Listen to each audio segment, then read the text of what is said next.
निगरान घरू वज़ीर हारिस नवाज़ चयो आहे त राणीपुर जे अफ़सोसनाक वाक़े खां पोइ न रुगो सिंध में दरगाहुनि जो सर्च ऑपरेशन कयो वेंदो, पर जेके ख़ांगी माण्हुनि वटि दरगाहूं आहिनि उन्हनि खे सरकारी तहवील में वरितो वेंदो।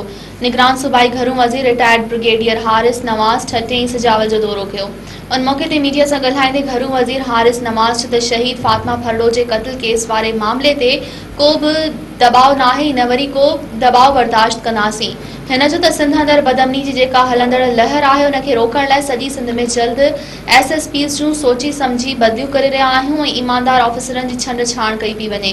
कंहिं बि गुटके खोर मंशियात फ़रोश ॾोहारे खे बख़्श न कयो वेंदो। हिक सवाल जे जवाब में निगरान घरू वज़ीर चयो त कचे में धाड़ियलनि ख़िलाफ़ इंटेलिजेंस बुनियादनि ते टारगेटेड ऑपरेशन जूं तयारियूं मुकमल कयूं वेयूं आहिनि, जंहिं में रेंजर्स बि शामिल हूंदी। शहीद सहाफ़ी जान मोहम्मद महर जे कातलनि जी असांखे ख़बर आहे त कचे में कहिड़े हंध पनाह वरिती आहे, इन्हनि खे बि न छॾियो वेंदो।